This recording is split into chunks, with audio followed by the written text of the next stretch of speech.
Olá! Em homenagem aos 450 anos que o Rio de Janeiro está completando, a Multirio preparou uma série de ações. Uma delas é a reexibição de alguns programas da série Cidade e Educação, veiculada entre 1995 e 2000, que tratam de períodos importantes da história do Rio.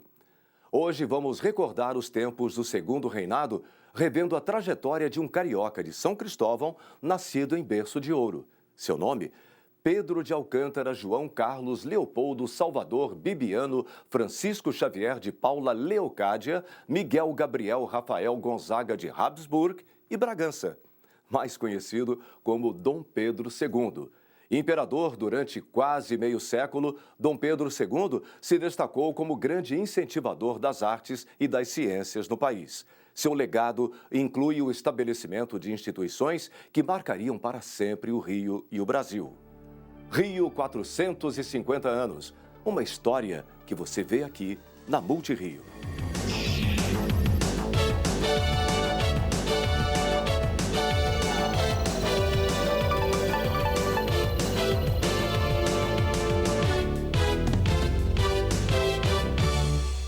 Olá! Em 1825 é que nasce o primeiro príncipe brasileiro, que é Dom Pedro de Alcântara. Com 1 ano, ele fica órfão de mãe. Com 9 anos, ele perde o pai. Com 14, ele é coroado imperador do Brasil e com 64, ele é exilado pelos republicanos que derrubam a monarquia. Ele vai morrer aos 66 anos num quarto de um hotel em Paris, cercado pelos filhos e pelos netos. Imperador tropical, rei viajante, mecenas do movimento romântico, Dom Pedro II incentivou a ciência e as artes. A ciência sou eu, ele teria dito, nos recintos do Instituto Histórico e Geográfico Brasileiro, do qual ele foi um frequentador assíduo. Foi também divulgador da imagem do Brasil mundo afora. Dom Pedro II é a própria representação do Estado durante o seu reinado, que durou 49 anos. Dom Pedro II, o perfil de um imperador, é o tema do nosso programa de hoje. Para falar sobre esse tema, estão em nosso estúdio Maria de Lourdes Parreiras Horta, o historiador Afonso Marques dos Santos e a historiadora Ana Maria Mauad. O Dom Pedro II instigava a curiosidade dos nobres e dos aristocratas por causa da sua cultura e simplicidade. Este lugar bonito é bem conhecido dos cariocas. É a Quinta da Boa Vista. Já teve outros nomes, Paço da Boa Vista ou de São Cristóvão. O terreno e a casa, transformada em palácio, foram doados por um comerciante ao rei Dom João VI, quando ele se mudou com a corte portuguesa para o Brasil. O palácio tem histórias, e bem interessantes, protagonizadas pelos seus ocupantes. Aqui nasceu um imperador, neto de Dom João e filho de Dom Pedro I. Estamos falando de Dom Pedro II. Ele era, acima de tudo, um estudioso. Falava mais de 20 idiomas, entre eles o sânscrito e o tupi-guarani. Tinha uma atração especial pelas ciências. Ele mantinha correspondências com todas as personalidades daquela época, todas. Então, ele acompanhava as pesquisas da época. E o que tinha de interesse, ele implementava logo no Brasil. O imperador estudava física, zoologia e tinha um laboratório. Fazia suas experiências com esses tubos de ensaio. Além da fotografia, desenvolvimento das ferrovias, construção naval, o paisagismo, que hoje nós colocamos a ecologia como uma discussão moderna, né? Mais atual, mas naquela época já tinha essa preocupação. Ele organizava eventos, concursos paisagísticos. E o que Dom Pedro II proporcionou com isso? A criação da Floresta da Tijuca, Cascatinha, Corcovado, Vista Chinesa, Quinta da Boa Vista, Ilha do Governador, enfim, tudo passou pelos estudos de Dom Pedro II. Pouca coisa do período imperial foi preservada aqui. Quando mudaram o regime de monarquia para a república, foram feitas modificações nos cômodos também. Das maçanetas com o brasão do Império, só restou esta. Apenas estas salas onde o imperador trabalhava têm móveis originais. As mesinhas ele ganhou de chefes de governo orientais. O vaso foi um presente francês. Este outro é de Portugal. Estrangeiros vinham visitá-lo pela fama que tinha de ser um imperador estudioso, que estudava diversas áreas, história, física, enfim. Eles vinham com a curiosidade de saber como ele vivia no seu dia a dia, no meio de livros, Ele tinha assinatura dos jornais de todo mundo. Em que tempo ele poderia ler, cuidar do país? Como é que era isso? Uma das características marcantes do imperador era a simplicidade, causando espanto aos nobres que vinham visitá-lo. E chegava aqui imaginando que iriam encontrar uma pessoa com aquela vestimenta imperial. Encontravam um cidadão super simples, amável, muito educado. E o primeiro choque era a entrada na Quinta da Boa Vista. Aquelas casas simples, crianças para tudo quanto é lado, roupas estendidas, cachorro, porco para um lado. Ele abria a Quinta da Boa Vista para as pessoas carentes morarem por aqui, as pessoas que não tinham condições. A cidade do Rio de Janeiro tem várias marcas de Dom Pedro II em relação à cultura e ao desenvolvimento. O famoso colégio que tem o nome dele e o Museu do Telefone. O interesse de Dom Pedro II pela botânica fez com que ele contratasse o paisagista francês Glasiou para embelezar praças e jardins cariocas, dentre eles a Quinta da Boa Vista. O imperador também estudou egiptologia e ganhou de presente as únicas múmias que existem no continente americano e estão guardadas no Museu Nacional, que era o palácio da família imperial.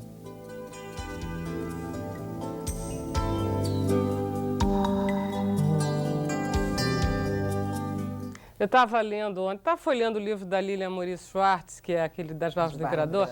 Aí estava lendo justamente a respeito da Quinta da Boa Vista, que ele estava estudando e que aí ele vai lá, as irmãs estão no outro quarto, que ele vai dar um soco de brincadeira, as meninas começam a chorar, e ele sai e ele escreve: eu dei um soco de brincadeira e elas choraram.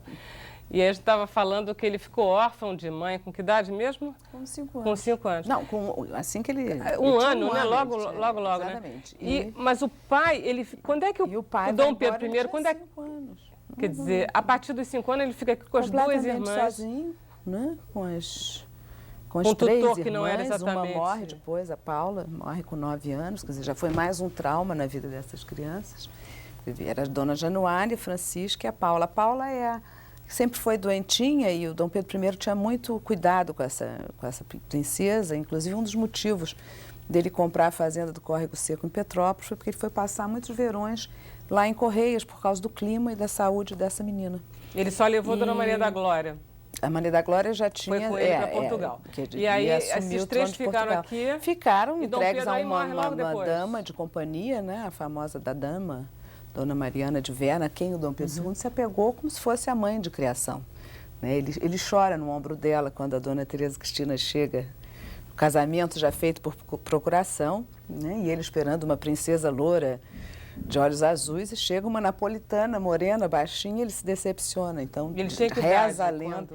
Ele tinha 17 anos, 18 anos. Eram mocíssimos, né? Ela era um pouquinho mais velha do que ele. Agora, ela já interessante que, com 5 anos de idade, ele já havia se transformado em símbolo do Estado Nacional Brasileiro.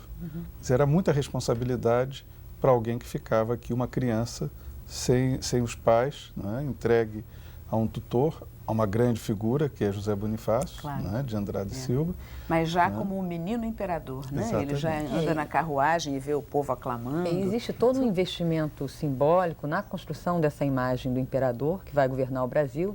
Existe um quadro no Museu Imperial do Dom Pedro Pequeno, com um tamborzinho do lado e uma série de elementos que compõem essa construção da imagem do império em torno daquele menino. É um quadro de criança, né? Ele é pequenininho. É um quadro do Félix Emile Tonet, que depois vai ser o professor dele de francês e de desenho, de paisagem. Eu acho que é interessante perceber que esse abandono é um abandono muito mais, que a gente pode elocubrar em termos emocionais, mas ele estava todo alicerçado numa lógica educacional, de formação, com preceptores, né? Em termos de códigos de comportamento bastante associados à própria composição de um futuro imperador, né? Então, é interessante perceber que, e eu acho que é importante a gente, na condição de historiador, discutir a personalidade do imperador, mas ancorando esse grande homem, né, na estrutura mais ampla da conformação do Império Brasileiro. Né? Quer dizer, mas ele poderia ter se tornado de jovem órfão, carente, sem mãe, ele poderia ter tido um temperamento diferente do que ele, na verdade, teve. Quer dizer, ele teve uma coisa... Ele se adequou bem ao papel que deram para ele? Eu acho que um estudo psicológico, psicanalístico do imperador ainda está por ser feito, né? Porque eu imagino, pelo que a gente sente, indo mais a fundo na sua correspondência, nos seus depoimentos, de que maneira ele incorpora essa imagem oficial e não consegue mais separar do eu indivíduo. E então torna-se uma personalidade muito especial, né? Tem uma passagem famosa... Um lado em que a emoção fica muito abafada, mas tem uma passagem famosa que é bastante citada sobre a personalidade de Dom Pedro, quando ele diz assim, bom, se meu pai não tivesse ido para Portugal, eu ocupava uma cadeira do Senado. Hoje, eu não precisava ficar me preocupando em ser imperador, eu podia viajar, cuidar da educação das minhas filhas. Realmente, ele tinha uma preocupação cotidiana em educar aquelas meninas. Tem um documento no Museu Imperial onde ele organiza diariamente, hora por hora, as atividades das meninas. E tem um outro que é fantástico sobre como ele, de um jeito ou de outro, estabelecia as regras de conduta das amas, pajens, em relação à forma como ele educava as meninas. Um pouco como teriam feito com ele quando ele era criança. Eu acho que sim. Ele é uma pessoa absolutamente controladora de tudo, né? Não só da educação das meninas, das regras, apesar de não ser um homem de protocolos muito rígidos, mas na hora em que ele está encarnando o imperador, ele exige a devida reverência. Ao mesmo tempo, quando ele vai viajar para a Europa, ele se apresenta como cidadão, ele recusa as homenagens. Né? Agora, mas eu acho que é isso. Ele controla também as contas públicas, isso é que é interessante. Quer dizer, agora, ele representa muito bem o lugar, não é, do representante, do chefe do Estado. Isso aqui, comparado com as trajetórias de outras casas reinantes pelo mundo afora, inclusive temos o exemplo dos problemas todos na sucessão da Rainha Elizabeth II da Inglaterra, não é? Causados exatamente por questões de comportamento e da forma de estar no mundo. Dom Pedro, nesse aspecto, ele foi impecável. Não é? E não tinha cumpriu seu dever, cumpriu seu dever, sua missão. Ele e a figura dele, mesmo a contragosto, eu acho. Que ele dizia que preferia ser imperador, ele preferia ser um mestre de escola, ou um senador, ou até presidente da República. Porque ele tinha todo um ideal, né, avançado, de ideias modernas. Essa figura mitológica, desde criança, ela foi útil em que sentido, professor, na manutenção do Estado? Quer dizer, assim que Dom Pedro sai. Bem, a monarquia já foi fundamental para a própria consolidação do Estado Nacional. Quer dizer, o Brasil, não é, como Estado independente, mantendo unificada toda a América Portuguesa, né, isso já é um fenômeno no continente, é um fenômeno no mundo. Né? Obviamente que essa história começa com a vinda da corte, essa história passa pelo projeto de Império Luso-Brasileiro, que era anterior mesmo à vinda da corte portuguesa para cá. Né? Mas a ideia de um império multicontinental, né? Mas a manutenção da unidade, né? E a respeitabilidade e a legitimidade do Estado é em grande parte garantida por essa dimensão simbólica. Essa dimensão simbólica que é muitas vezes pouco valorizada na historiografia, mas que é fundamental. Utilizado como recurso para a maioridade. É o grande argumento para o Dom Pedro II aceitar assumir o trono mais cedo do que o previsto. É nesse momento de grande crise do período regencial, a abdicação do Pedro I. Para evitar a fragmentação. Uma série de rupturas acontecendo e revoluções, e eles veem naquele menino, quer dizer, aquela figura símbolo, a garantia da manutenção dessa unidade. Um dos argumentos que usam. Exatamente. Né? Para que ele assumisse essa noção de que ele encarnava um eixo, um centro, alguma coisa. Porque a América Hispânica se fragmentou em várias repúblicas. E a unidade do Império ela foi garantida não apenas por um processo repressivo a partir da corte e do poder do Sudeste. Coisa positiva é essa. Mas a coisa positiva é também essa dimensão. Quer dizer, nós sabemos o quanto até hoje a representação do Estado, mesmo nas repúblicas, é extremamente importante. Como a atitude de um chefe de Estado altera, não é, até a bolsa, não é, o equilíbrio da economia, as relações políticas. E no caso brasileiro, essa manutenção, porque o que era o Brasil do século XIX? Era um Brasil ocupado no litoral. né? Era um Brasil ainda com imensas áreas territoriais absolutamente virgens e que estavam também postas para cobiça internacional. Exportando açúcar, fume... Não, e paralelamente ele encarna o poder moderador. Né? Eu acho que essa, ele tem esse poder. Essa dimensão... Esse poder moderador, ele é o poder de fato, é o quarto poder, mas ele é na monarquia brasileira que esse poder moderador existe como uma instituição, não? Não, isso foi um modelo tomado do constitucionalismo de Benjamin Constant, que é incorporado à Constituição do Império. Né? O imperador não é apenas o símbolo, ele é também alguém que pode interferir. Não é? É ele que faz as nomeações dos presidentes de província, a definição dos senadores. Não é? Ele tem poder efetivo de interferência na gestão do Estado. E ele assume isso muito bem, né? Melhor que o pai dele, talvez? O pai nunca exerceu. O pai é uma outra conjuntura. Acho que o Pedro II é que começa a exercer. É que começa. O pai é outra conjuntura. O pai é, de qualquer forma, alguém que não apenas merece ser examinado como fundador do Estado Nacional Brasileiro, mas que também se transforma num grande herói do liberalismo. Porque, ao voltar a Portugal, ele nunca assumiu de fato a coroa, nunca se auto-intitulou Pedro IV, né? Embora seja considerado assim na tradição portuguesa, ele assume a posição do Duque de Bragança, que restaura o constitucionalismo. E a partir de um movimento revolucionário, de um movimento armado. No próximo bloco a gente vai dar um passeio por Petrópolis, na cidade aqui da nossa querida professora Maria de Lourdes, a nossa cidade imperial também. Você espera só um instantinho.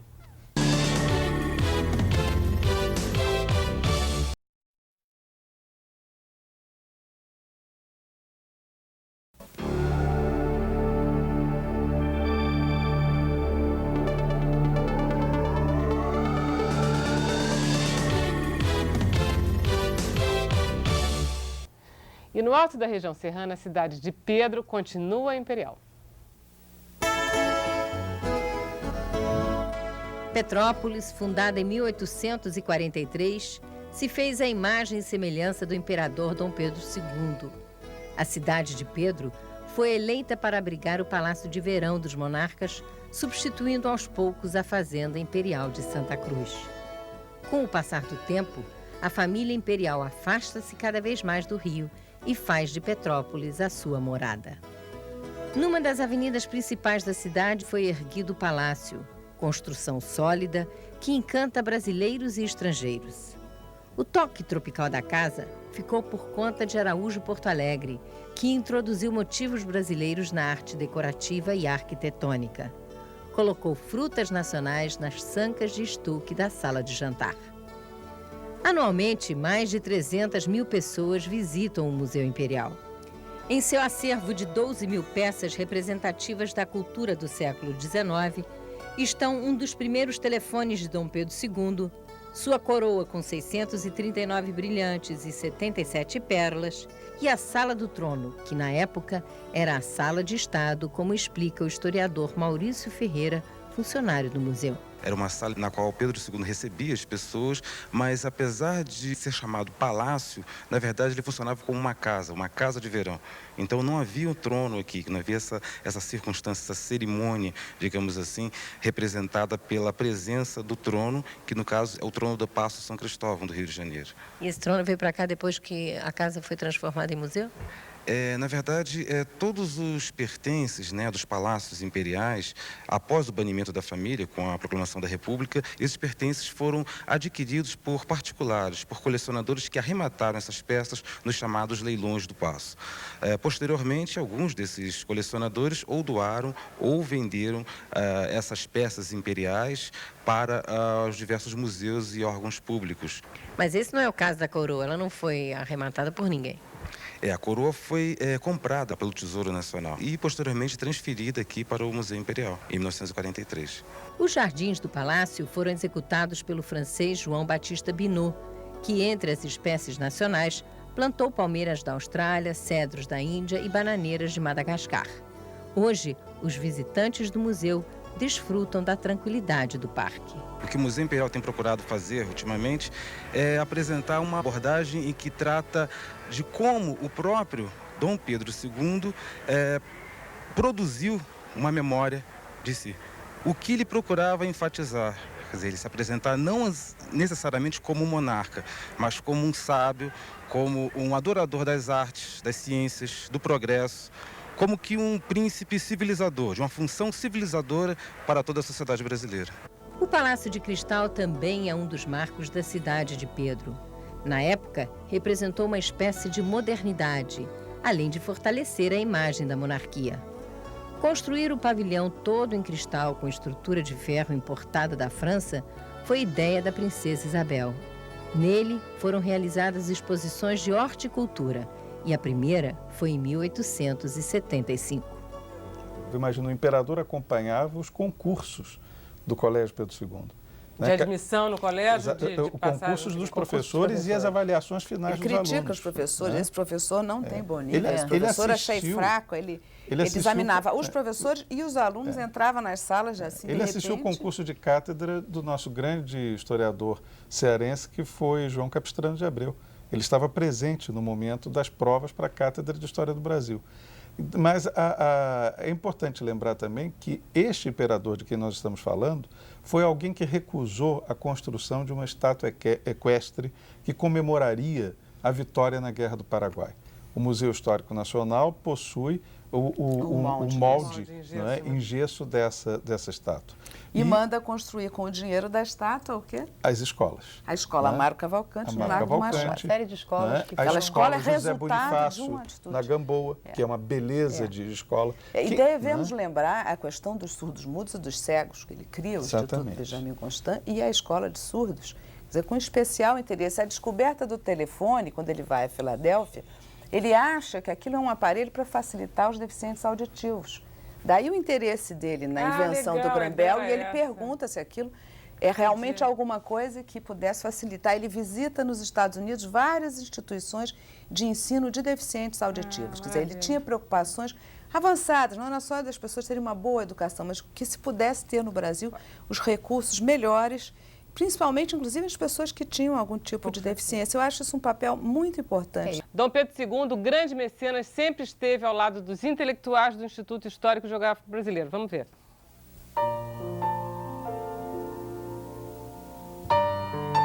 O Instituto Histórico e Geográfico Brasileiro nasceu com a finalidade de criar uma cultura nacional.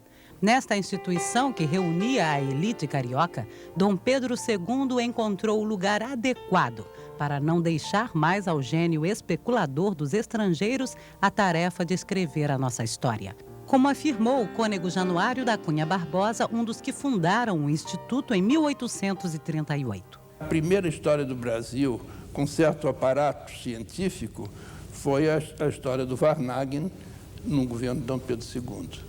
Quando o Instituto foi formado, Dom Pedro II ainda era muito jovem. Mesmo assim, já participava das reuniões. Quando a instituição fez 1 ano, o monarca lhe concedeu uma sala no Paço da Cidade e depois uma sala permanente no antigo convento do Carmo, que era ligado por um passadiço à sede administrativa do governo imperial na Praça 15. Com a maioridade, Pedro II tornou-se cada vez mais frequentador do Instituto e não era apenas um presidente honorífico.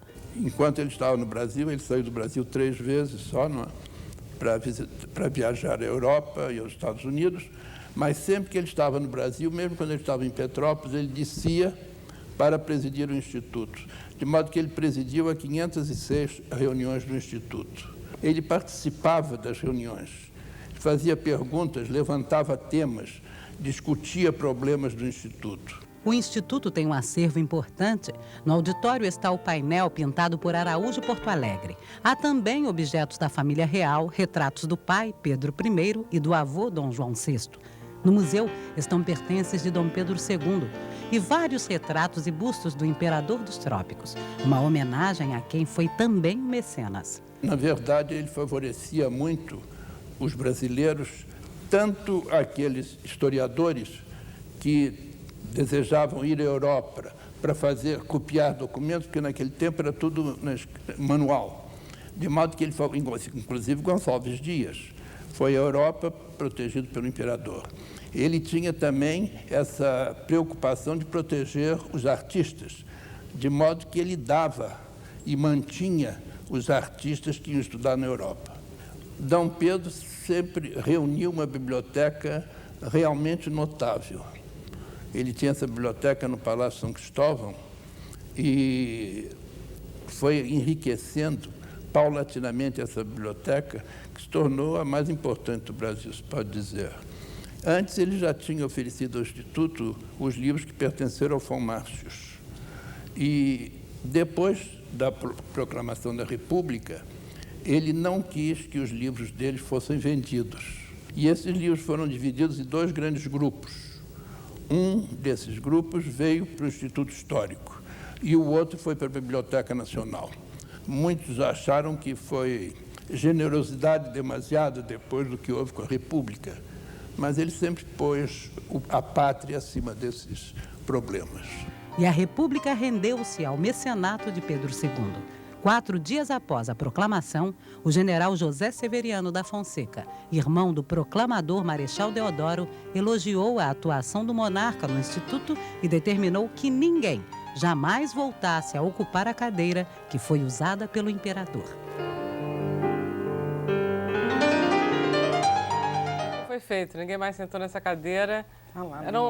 Ele gostava do país, né? E o Instituto Histórico, que é criado em 1938, no reinado dele vai ter uma expressão muito grande e um papel muito importante, porque não bastava apenas criar o Estado Nacional, era preciso legitimar a sua existência no passado. Através da história. Uma boa semana a todos, até lá. O mar que explode, reflete a vida num céu de anil. Rio, essa cidade igual não tem não, aumenta as batidas do coração. Rio tão gostoso, assim carnoso, me faz sentir tão pecaminoso. Sou moço guloso, é de viver, vou viver no Rio até morrer. Rio me provoca como um poema, me prende e faz mais um carioca.